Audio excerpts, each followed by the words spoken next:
ಈ ರೆಸಿಪಿಯನ್ನು ನೋಡಿ ಎಷ್ಟು ಚೆನ್ನಾಗಿದೆ. ಇನ್ನು ಇದರ ರುಚಿ ಹೇಗಿತ್ತು ಅಂತ ಕೇಳ್ತೀರಾ? ಖಾರವಾಗಿ ಈ ಮಳೆಗಾಲದ ತಂಪಿಗೆ ಚಪಾತಿ ಜೊತೆ ಅಥವಾ ಬಿಸಿ ಅನ್ನಕ್ಕೆ ತುಪ್ಪವನ್ನು ಬೆರೆಸಿ ಇದನ್ನು ಕಲಸಿ ತಿಂದರೆ ಆಹಾ, ಹೇಳೋದು ಬೇಡ. ನೀವೇ ಟ್ರೈ ಮಾಡಿ ಹೇಗಿದೆ ಅಂತ ಕಮೆಂಟ್ ಮಾಡಿ ತಿಳಿಸಿ. ನಮಸ್ಕಾರ ಎಲ್ಲರಿಗೂ, ಕನ್ನಡ ಕುಕ್ ಬುಕ್ ಯೂಟ್ಯೂಬ್ ಚಾನಲ್ಗೆ ಸ್ವಾಗತ. ಇವತ್ತಿನ ಸ್ಪೆಷಲ್ ಸ್ಪೈಸಿ ಡೆವಿಲ್ ಎಗ್ ಅನ್ನು ಮಾಡ್ಕೊಳ್ಳೋದಕ್ಕೆ ಮೊದಲು 10 ಒಣಮೆಣಸಿನಕಾಯಿ, ನಾನು ಇಲ್ಲಿ 5 ಗುಂಟೂರು ಹಾಗೂ 5 ಬ್ಯಾಡಗಿ ಮೆಣಸಿನಕಾಯಿನ ಬಳಸಿದ್ದೇನೆ.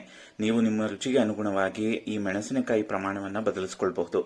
1 ಹಿಡಿ ಬಿಡಿಸಿದ ಬೆಳ್ಳುಳ್ಳಿ, 1 ಟೇಬಲ್ ಸ್ಪೂನ್ ಜೀರಿಗೆ, ಇವೆಲ್ಲವನ್ನ ಒಂದು ಮಿಕ್ಸಿ ಜಾರಿಗೆ ಹಾಕಿ ನೋಡಿ ಈ ಹದಕ್ಕೆ ರುಬ್ಬಿಟ್ಕೊಳ್ಬೇಕು. ಈ ರೆಸಿಪಿಗೆ ಬೇಕಾಗಿರುವ ಸಾಮಗ್ರಿಗಳು: ಮೊಟ್ಟೆ 5, 1 ದೊಡ್ಡ ಗಾತ್ರದ ಈರುಳ್ಳಿಯನ್ನ ಹೀಗೆ ಸಣ್ಣಗೆ ಹೆಚ್ಚಿದ್ದು, 2 ಟೇಬಲ್ ಸ್ಪೂನ್ ಅಡುಗೆ ಎಣ್ಣೆ, 1 ಟೇಬಲ್ ಸ್ಪೂನ್ ಉಪ್ಪು ಹಾಗೂ ರುಬ್ಬಿಕೊಂಡ ಮಿಶ್ರಣ. ಮೊದಲು ಒಲೆ ಹಚ್ಚಿ ಅದರ ಮೇಲೆ ಒಂದು ಪ್ಯಾನ್ ಅನ್ನ ಇಟ್ಟು, ಪ್ಯಾನ್ ಬಿಸಿಯಾದ ನಂತರ ಪ್ಯಾನ್ಗೆ 2 ಟೇಬಲ್ ಸ್ಪೂನ್ ಅಡುಗೆ ಎಣ್ಣೆಯನ್ನು ಸೇರಿಸ್ಕೊಳ್ತಾ ಇದ್ದೇನೆ. ಅಡುಗೆ ಎಣ್ಣೆ ಬಿಸಿಯಾದ ನಂತರ ಪ್ಯಾನ್ಗೆ ಹೆಚ್ಚಿಟ್ಟುಕೊಂಡ ಈರುಳ್ಳಿಯನ್ನು ಸೇರಿಸಿಕೊಂಡು ಈರುಳ್ಳಿ ತಿಳಿ ಕಂದು ಬಣ್ಣ ಬರುವವರೆಗೂ ಹುರಿದುಕೊಳ್ಳೋಣ.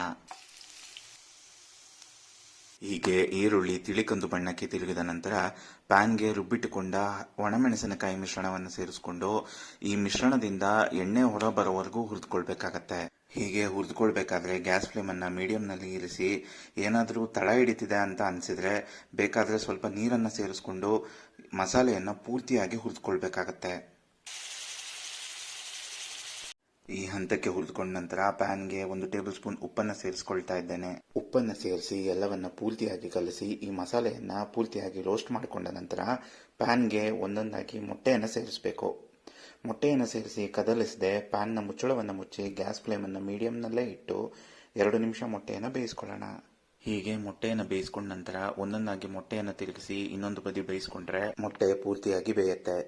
ನಿಮಗೇನಾದರೂ ಹಾಫ್ ಬಾಯ್ಲ್ಡ್ ರೀತಿಯಲ್ಲಿ ಮೊಟ್ಟೆ ಇಷ್ಟವಾದರೆ ನೀವು ಈ ಮೊಟ್ಟೆಗಳನ್ನು ತಿರುಗಿಸದೆ ಒಂದೇ ಬದಿ 1 ನಿಮಿಷ ಲೋ ಫ್ಲೇಮ್ನಲ್ಲಿ ಬೇಯಿಸ್ಕೊಂಡು ಗ್ಯಾಸ್ ಫ್ಲೇಮನ್ನು ಆರಿಸಿ ಸರ್ವ್ ಮಾಡಿಕೊಳ್ಬಹುದು.